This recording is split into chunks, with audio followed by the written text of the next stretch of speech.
organizadora, me sentí orgullosa, porque pensé que iba a presentar una compañera en la lucha por los derechos de las mujeres.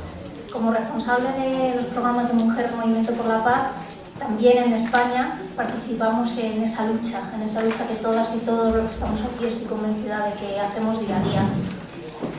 Como se ha dicho en las ponencias anteriores, es muy importante que existan legislaciones, organizaciones internacionales y que entre todos se implementen políticas y normativas para erradicar la mutilación como una forma de violencia contra la mujer.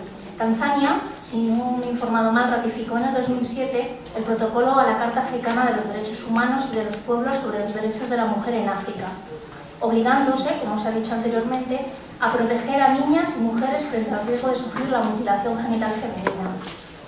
Luego nos contará Honorata en qué medida el gobierno de Tanzania ha puesto en práctica esa ley, qué recursos ha dotado, pero lo que está claro, como ha demostrado el vídeo, que no basta con eso. La educación es básico para empoderar a las mujeres. Y también otra de las patas, digamos, de que se pueda conseguir nuestro objetivo es la sensibilización. La sensibilización, porque lo que buscamos todas las personas que trabajamos e intervenimos contra la lucha contra la violencia a la mujer es el cambio social. El cambio en todos los hombres, en todas las mujeres que vivimos y que compartimos este mundo. En esto Honorata es una experta, lleva trabajando 10 años en la asociación NAFGEN, que es la Red contra la Mutilación Genital Femenina en Tanzania, y actualmente es coordinadora de sus programas. Y día a día desarrolla esta ardua labor de acercarse a las poblaciones más remotas de Tanzania para sensibilizar, lograr mediante la sensibilización prevenir, que todos los hombres y mujeres sepan que la mutilación genital femenina no es una tradición, es un crimen. NAFGEN es miembro de la Coalición contra la Mutilación Genital Femenina y la Comisión de Derechos Humanos en Tanzania. Y yo creo que, más que yo, Honorata, como he dicho antes, es una oportunidad única escucharte, por lo cual te cedo la palabra. Y,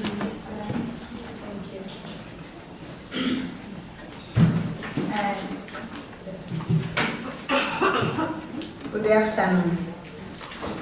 My name is Honorata Nasua. I'm working with Network Against Female Genital Mutilation, which is a non-governmental organization based in Kilimanjaro, Tanzania. I'm going to talk about the reality of FGM among Maasai and other ethnic groups in Tanzania. First, I would like to introduce NAFGEN. As I told you, it's a small group of women activists which formed in 1998 with the broad objective of eliminating FGM and other gender-based violence. The group formed in Kilimanjaro region with about 20 women, and now we have about 110 women and men in our campaign. Our mission was society free from female genital mutilation and the other form of gender-based violence. And the mission is to eliminate FGM and the other form of gender-based violence, providing anti-FGM education, networking with grassroots communities and like-minded partners, including government, social institutions, in ending practice of FGM and the GBV victims. NAFGEM is working in Kilimanjaro and Manyara region. Majority of the ethnic groups living in this region are Maasai, Chaga, and Pare. Those are originated in Kilimanjaro and Manyara. But we have another migrant ethnic group which also practice FGM, like Kuria, Gogo, Nyaturu, and other people from southern part of Tanzania who are doing female genital pulling. So, NAFGEM based first in Kilimanjaro region for about 5 years before 2007, where we start another activity in Simanjiro region, where 99% of the ethnic group living in that region are Maasai. and the percent of mutilation to the Maasai community in Tanzania, it's about 95%. Women's situation in Tanzania is not exception from other women around Africa.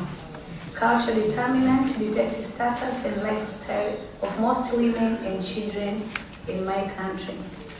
Traditional norms, value, and it shaped tribe and clan members believe behavior and practice often demand strict loyalty, forced by punishment, to culprit or condemnation of banishment or social isolation.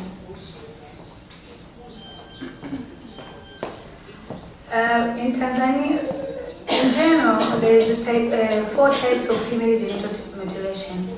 But today I'm going to talk for those mostly practiced in my country.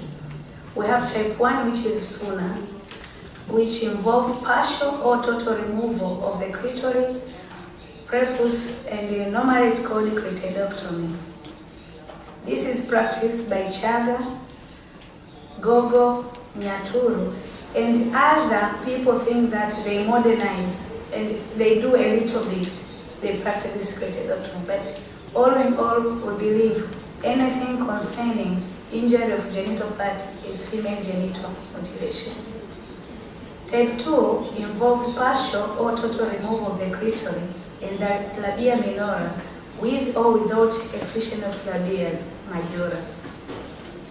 This is mostly practiced by Maasai and Kuria tribe, and they believe it's the sign to make a woman strong, because they will and make her clean.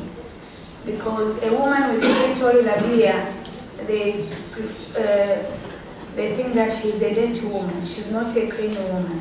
So to be undergo this excision, you seem to be a clean one.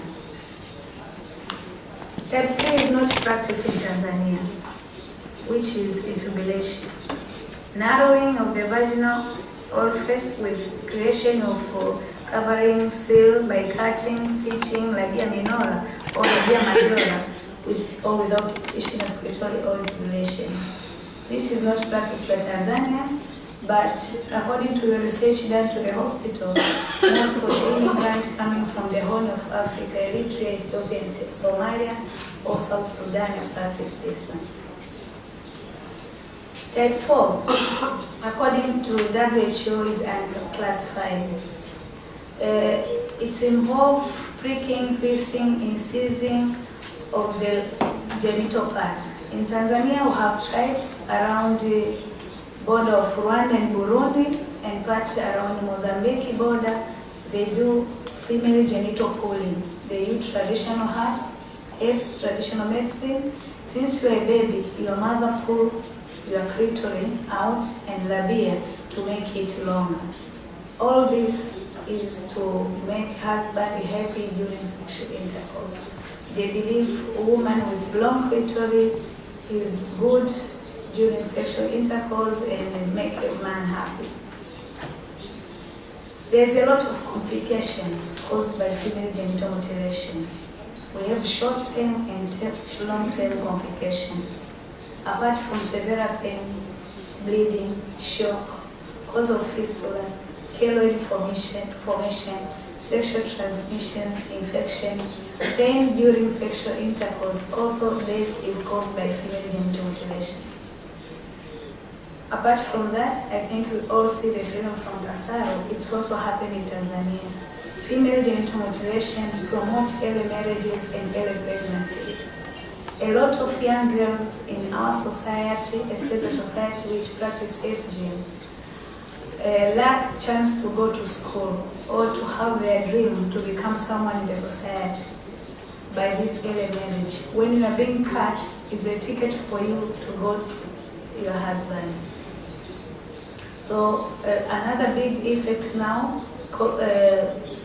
in Tanzania, and especially in Maasai and the Gogo tribe, is early marriages and early pregnancy, where a lot of women, young girls, died during delivery. We have fistula problem, and we have a lot of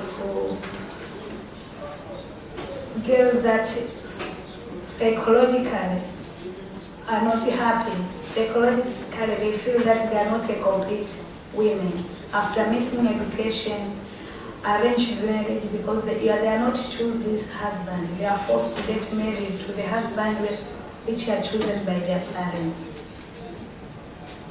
The prevalence of FGM in Tanzania in general is 15%. In the region which is got the highest prevalence rate is Manyara, where a majority of ethnic group is Maasai, 70.8%. Dodoma, where Gogo lives, 63%. Arusha, where there's Masai, Meru, and Barbeg, is 58.6%. Singida, where it's Nyaturu, it's 51.0%. Mara, where Kuria lives, is 39.9%. Kilimanjaro, where I come from, where there is Chaga, Pare, and Masai, all of them are blacks, 21.7%. Tanga, 19.9%, and Iringa, 13.3%.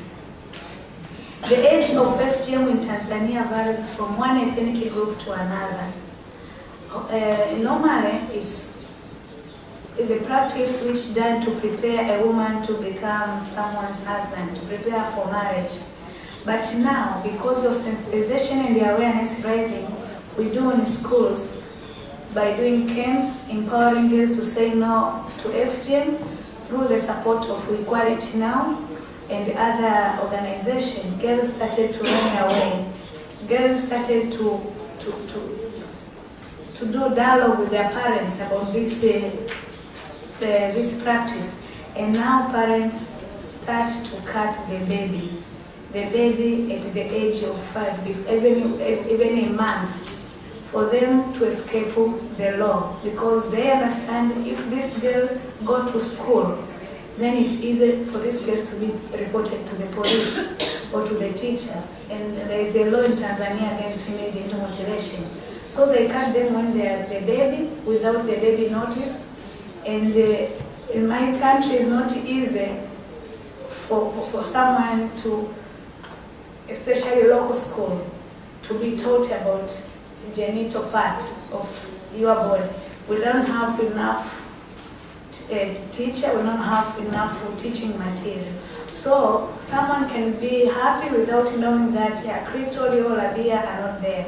So during this sensitization seminar, we use model to show them this is normal genital parts. And then a lot of girls come and say, I don't have my parts, and they don't know when it was taken. So when they go home and ask their mother, say, yes, I cut you when you are a baby, it's part of tradition. Or they say, there's a disease called lawalawa, a fungal infection. We wanted to prevent a certain disease called lawalawa. And this lawalawa is not a disease at all. It's an infection caused by, we have lack of water in the villages. So find that the girl did not wash well, so it got this infection with fungus. So they believe clitoris is something which causes this fungal infection and cut it out. So mother tried to explain to a girl like that, but it's not helpful because you cannot really operate and take back the clitoris. So it's very painful to a lot of girls. Elder women are the ones who do this, and this is one of the cases I would like to talk about. It was in 2012. This woman, age of 75 years old, is a circumciser from Kilimanjaro, where I come from, in one district where there is Maasai. You can see she has only one eye, but she cut this baby who is 1 year old, and she bleeds a lot, nearly to die. No one in the community reported about this. Only when the girl was nearly to faint, after losing a lot of blood and water, they rushed to the nearby clinic to ask for the help. A nurse from that clinic, she's aware about campaign. So, because she does not have any protection around her, she cannot report it to the police. She tells them, I need to give you referral to a district hospital. To that district hospital, they get a baby and they say, no, this is too much. We have to refer her to the big hospital in town.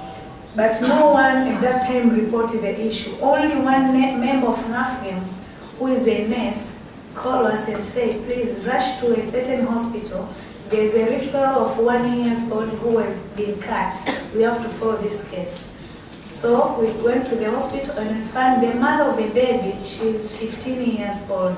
So she has a baby at the age of 14. Her girls was sick from malnutrition. But the women around, the community, they told her, no, your baby is not sick from the malnutrition. Your baby is sick from lawa. You have to cut the clitoris and your baby will be fine. So, without any consultation from mother-in-law or her mother, she decided herself to go to this old woman to operate her girl. We are lucky, the girl gets treatment and she is well, and the case is still at the court. Apart from a lot of challenges we get from the magistrate and attorney, they don't think that women issue they wish to go through. We need to act in time. So for 1 year, it's always delay without reason, just to make our efforts nothing. But we say no, we have to act till the end. Even if the woman is 75 years old, we don't care. We wanted the action, the justice to take part to this girl, this woman. It will be this lesson to other circumcised in the village who think that they're above the law. Through Empowering Girls campaign, children came. A number of girls running away from FGM, and this is some of the girls. One of the girls here, her mother and cousin lock her in a room because she wants to go to school, and she does not want to stop going to school. Her father already take 10 cows and 500 Tanzanian shillings, I think equivalent to 300 maybe US dollar. And family need that money, so they have to sell her as a dowry to her to go to the husband. And she say, no, I want to go to school. I've been to school, we have been trained by one organization that FGM is bad, education is good for us. Her mother and her cousin lock her in a room, and the husband to come and rape her by force in order for this girl to get pregnant. He raped her twice to make sure that she gets pregnant and chased out of school. In Tanzania, if you are pregnant, you are not allowed to continue with your education. But she's lucky she did not get pregnant. She's locked at a room for about a week, and she got an idea of writing a piece of paper to her headmistress that, teacher, I'm not coming to school because they locked me inside. Please, I need help from the police. She take that piece of paper and call her friend passing through her house who's going to school, and then take this paper and give it to a teacher. When the teacher received that letter, it's not easy for a teacher to decide herself to go to that community in order to save this girl. You need to go to police, village government, and so on, because we need protection. This girl, her mother went to give her food in the room and forgot to lock the door. She used the bicycle, which she has given by her sister who's working with the one missionary, to go to school because it's about 30 kilometers from home place. So her mother forgot to lock the door because it's about 2 weeks locking inside. Then her mother forget, maybe, I don't know, it's a good goodwill or what. This girl go pick the bicycle and ran direct to the police. When she went to the police station, first she went to the education officer. They say, this issue, you have to go to the police. And imagine this education officer did not tell her or help her to go to police. Say, no, you have to go first to the police. A girl who ran away and seek for the help. Then she ran herself to the police and report. A good policewoman, also she is against gender-based violence, protect her by taking her in her house because it is late hours. And the next morning they caught the parents, take them to the court. But no one knows, but I think it's a bribe. One of the police officers told the girl, you have to say sorry to your father because you cannot get another father in the world. You have only one father. So go back to your family, your father will not do it again, and you will continue with his school. According to the Maasai culture, if you disobey your parents, you get a very big punishment, about 21 sticks. If they tie you in a tree, they slap you more than 29 sticks. And if they are going to cut you and take you to the husband, no one will do it. So she think about that and say, I have to say sorry here, but I have to use my mind what to do. So he kneel down and say, Daddy, Mommy, sorry for what's happening. And they start to go home. And then he told father, I need something to eat. Her father bought food and then said, do you want water? I said, no, I want soda. Then he gave money, go and buy a soda. She said, I'll drink soda late. And the father said, okay, we'll take this bus back home. I said, who will take my bicycle? It's better I come with the bicycle and you go with the bus. So the father was happy that my daughter now is willing to follow my rules. So this girl, after escorting father and mother to the bus, he take a bicycle to a neighbor shop. Please keep my bicycle for me, and use that 1,000 Tanzanian shilling to take her bus direct to Moshi. And when she reached Moshi, she went to she met someone in the bus who is aware of activities going on to protect girls. So this man called the office that I found a girl, can you come and talk to her? From there, we help this girl. We try to go to police in order to find the man who raped her, but till now the man escaped. But it's not escape per se, but the community protect this man. So this is one story among these girls which we think is powerful, education, empowering girls to say no to FGM, to know their rights. By any means, I think it's helped the majority of girls. There are several instruments used during procedure and also differ from one ethnic group to another. But in recent years, due to HIV/AIDS awareness, a lot of us confessors use razzle blades. But also, there are some areas where there is no shop. They are living far from shop where could buy razzle blades. They still use the traditional knives and solder ash or nails. These are some of the tools returned by circumciser who get information from NAFGEM and decide to say no to FGM. So they return their tools in public and say we are not going to do it again. This is the picture, how operation goes, just a drawing picture, not the real picture. How the procedure do, girls wait and circumcise and so on.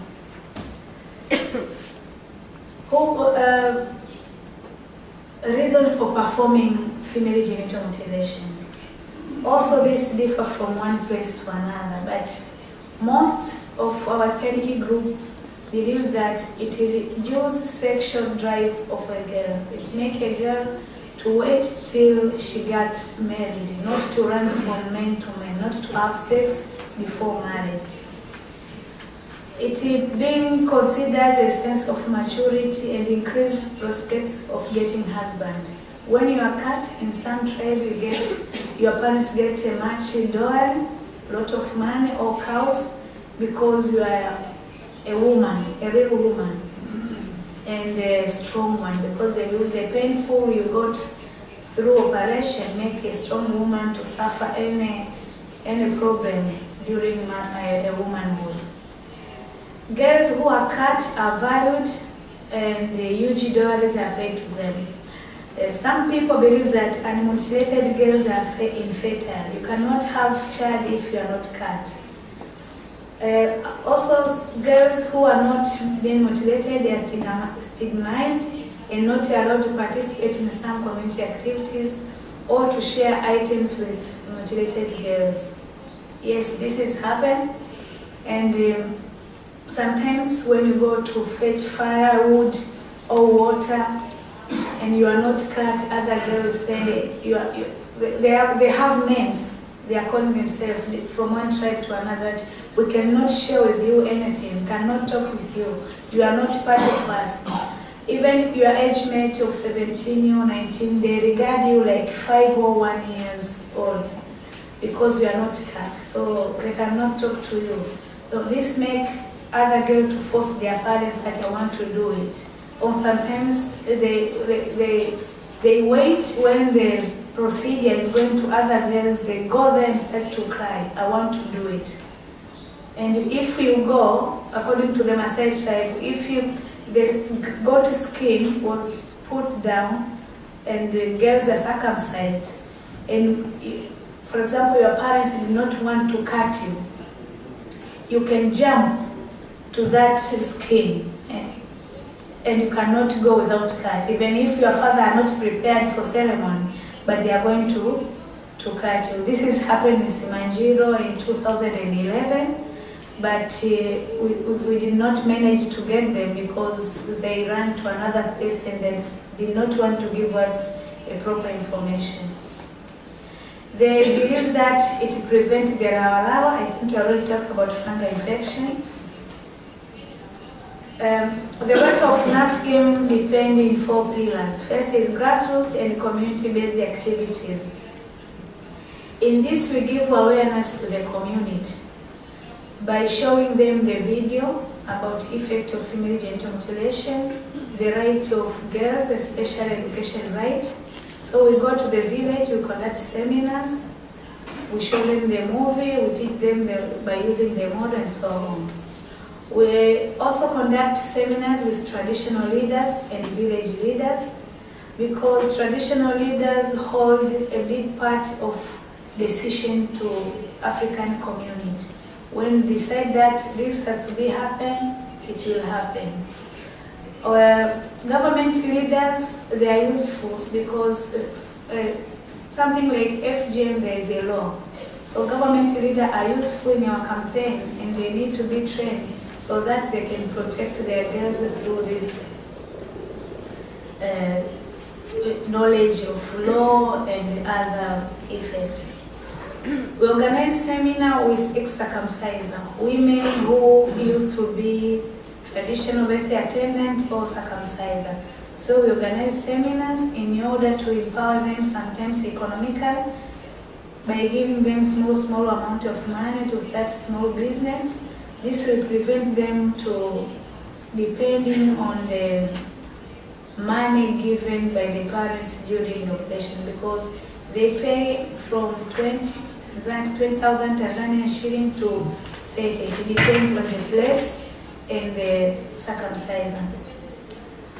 We organize seminar to traditional birthday attendants, like this is a group of Maasai women who are traditional birthday attendants. They help women in the village to deliver. We organize seminar with them about the harmful effect of FGM and give them tools to safe delivery. Because according to them, one of them testimonied to us that during delivery, some women, the opening is very small.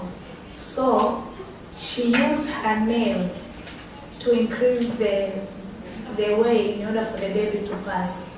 So it's very dangerous because we have the data of a woman of 60 years old. She's a widow, but she died from HIV/AIDS because she operated without gloves, a HIV victim. So we provide gloves, Macintosh and so on in order for them to have safe delivery to protect the mother and themselves. We conduct public awareness demonstration in the market, in the bus station, the village, and girls talk about the reality of FGM and their dream to the education. We do workshop to law enforcers. As I told you before, we get a lot of barriers when we go to the court or to the police to report this issue.